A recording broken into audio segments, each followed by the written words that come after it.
দর্শক, নানা সময়ে নানা বিতর্কের জন্ম দেওয়া উপদেষ্টা আসিফ মাহমুদ সজীব ভুঁইয়া গতকালকে বিমানবন্দরে পিস্তলের ম্যাগাজিন ব্যাগে নিয়ে গিয়েছিলেন। সেই কাণ্ড নিয়ে এক ধরনের হুলস্থুল কারবার শুরু হয়েছে। তিনি প্রথমেই যদি ব্যাপারটাতে খুবই পজিটিভলি নিজের আত্মপক্ষ সমর্থন করে একটা পত্রিকায় বিবৃতি দিতেন, তাহলে হয়তো ব্যাপারটা পরিস্থিতিটা ঘোলাটে হতো না। কিন্তু অভিযোগ উঠেছে তিনি তার মাধ্যমে গণমাধ্যমের উপরে চাপ প্রয়োগ করে তার সংবাদ ফেলে দেওয়া এবং তার সংবাদ না করার জন্য ঘটনা ঘটানো হয়েছে, এবং অভিযোগটা বেশ উল্লেখযোগ্য কিছু সাংবাদিকের পক্ষ থেকে এসেছে।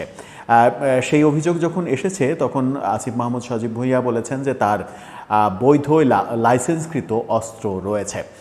বৈধ লাইসেন্সকৃত অস্ত্র নিতে হলে বেশ কিছু ক্রাইটেরিয়া মানতে হয়, যেমন তার বয়স কমপক্ষে 30 বছর হতে হয়, কমপক্ষে 3 বছরের যে তিনি কর দিয়েছেন এবং সেটাও পিস্তলের ক্ষেত্রে 3 লক্ষ টাকা, শটগানের ক্ষেত্রে 1 লক্ষ টাকা নিয়মিত বিগত 3 বছর যখন আবেদন করছেন তার বিগত 3 বছর তিনি তার ইনকামের ট্যাক্স দিয়েছেন 3 লক্ষ টাকা। এসহ বেশ কিছু কাগজপত্র তাকে দাখিল করতে হয় বৈধ অস্ত্র নিতে হলে।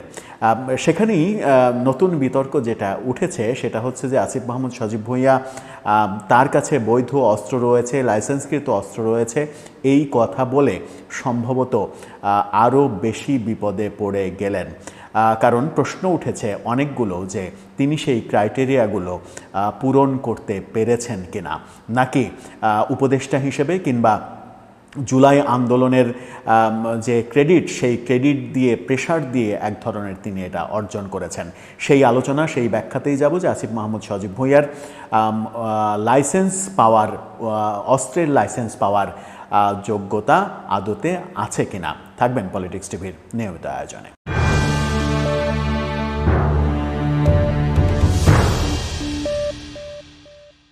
দর্শক, পলিটিক্স টিভির নিয়মিত ভিডিওগুলো স্পন্সর করছে প্রজাপতি.টিভি, নতুন ওটিটি প্ল্যাটফর্ম। আপনারা চাইলে ইউটিউবে, ফেসবুকে, ইনস্টাগ্রামে, টিকটকে দেখে নিতে পারেন। ডেসক্রিপশন বক্সে লিঙ্ক দেওয়া থাকবে, সেখান থেকেও আপনারা দেখে নিতে পারেন প্রজাপতির কার্যক্রম। চলে যাচ্ছি মূল ভিডিওতে। বলছিলাম আসিফ মাহমুদ সজীব ভুঁইয়া যে বৈধ লাইসেন্সকৃত অস্ত্রের কথা বলেছেন, সেই অস্ত্র বাংলাদেশ সরকারের কাছ থেকে সেই লাইসেন্স পাওয়ার তার যোগ্যতা আছে কিনা, লাইসেন্স পাওয়ার ক্ষেত্রে যে যে শর্ত আছে সেই শর্তগুলো তিনি পূরণ করেছেন কিনা। এই ব্যাপারে আল জাজিরার সাংবাদিক জুলকারনায়ন শাহের একটি ফেসবুকে পোস্ট করেছেন।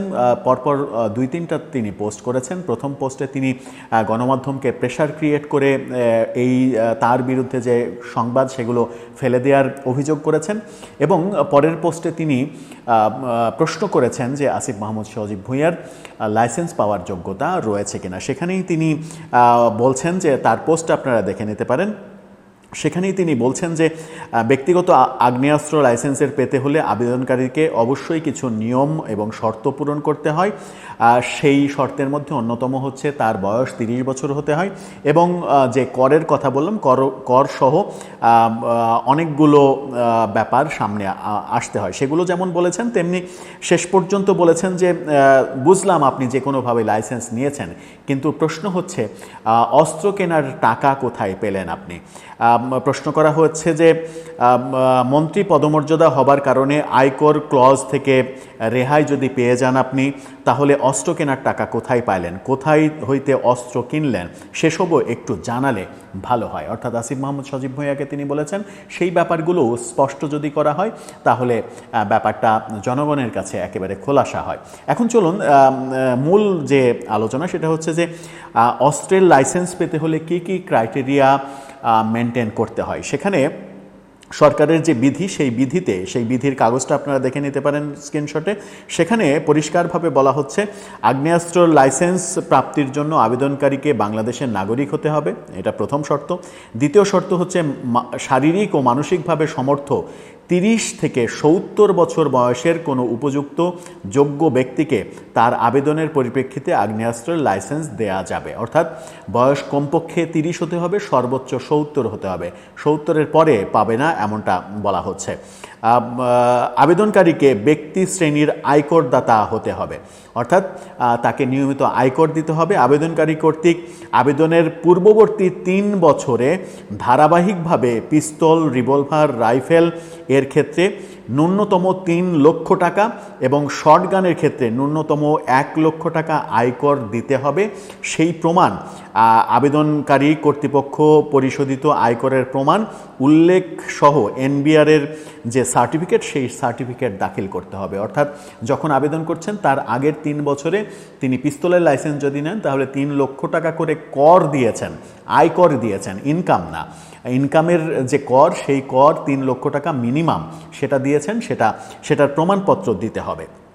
প্রবাসী ক্ষেত্রে বাংলাদেশি দ্বৈত নাগরিকের ক্ষেত্রে আরও কিছু ক্লজ রয়েছে, যে দ্বৈত নাগরিকের আসিফ মাহমুদ সজীব ভুঁইয়ার ব্যাপারে যেহেতু দ্বৈত নাগরিকত্ব কিংবা প্রবাসীর টার্ম নেই, সুতরাং সেটা আলোচনা করে লাভ নেই।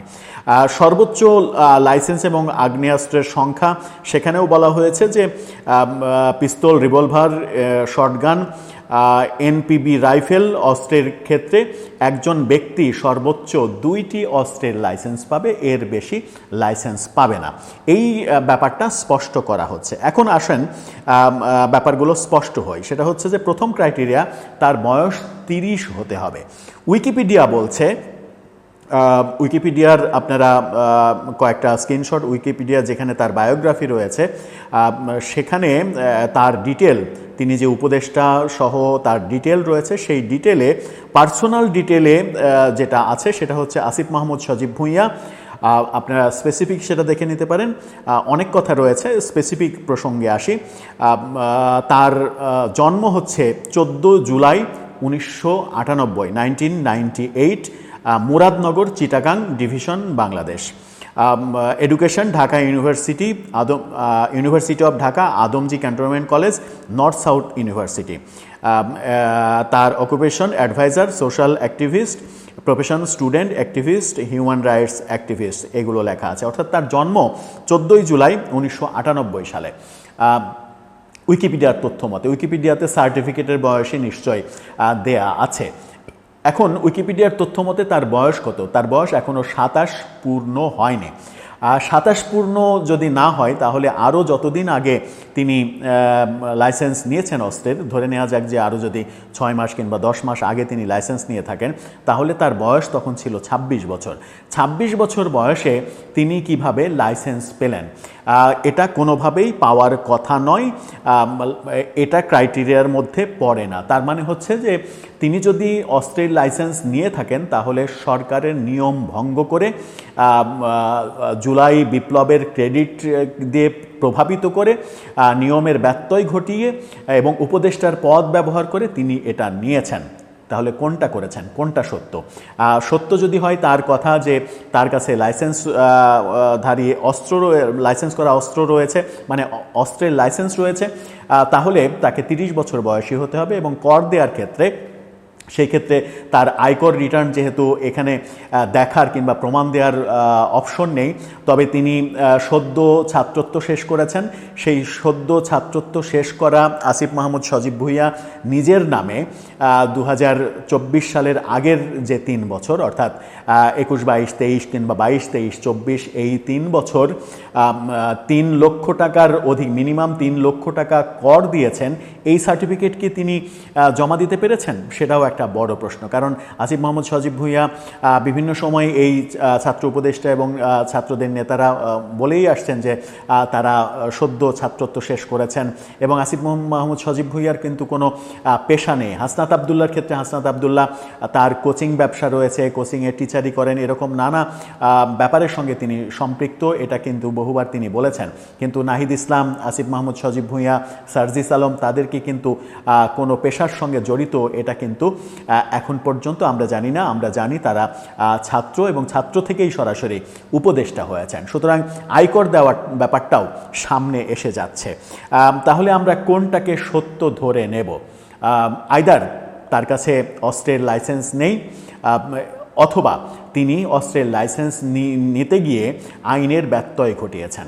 তো আমরা যে নতুন বাংলাদেশের স্বপ্ন দেখছি, নতুন বাংলাদেশ তৈরি করতে যাচ্ছি, সেই নতুন বাংলাদেশ তৈরি করার ক্ষেত্রে এই আইন লঙ্ঘন করাটাও কি একটা বড় ধরনের ব্যত্যয় নয়, সেই প্রশ্নটা আসছে।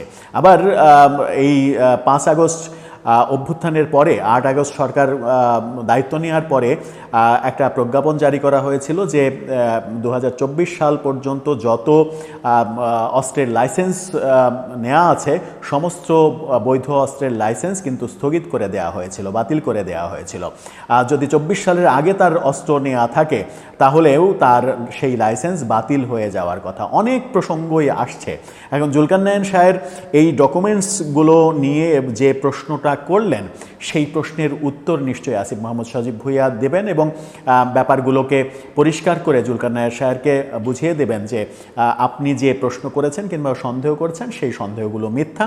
আদতে প্রমাণ এটা। আমার বয়স 30 বছর হয়েছে, জন্ম তারিখ যেটা উইকিপিডিয়াতে লেখা আছে সেটাই দেখেন আমার এসএসসি সার্টিফিকেট, আমার জন্ম তারিখ এটা না, জন্ম তারিখ আরও 3 বছর আগে, এবং আমি এতদিন থেকে আরও 5 বছর আগে থেকে ব্যবসা করছি এবং আমার ব্যবসা খুবই লাভজনক ব্যবসা। 3 লাখ না তার চাইতে বেশি টাকা আমি নিয়মিত ট্যাক্স দিয়ে আসছি। ব্যাপারগুলো যদি জনসম্মুখে নিয়ে আসেন তাহলে এই বিতর্ক থেমে যাবে। আসিফ মাহমুদ সজীব ভুঁইয়া কি পারবেন ব্যাপারগুলোকে জনসম্মুখে আনতে, নাকি এই বিতর্ক থেকেই যাবে?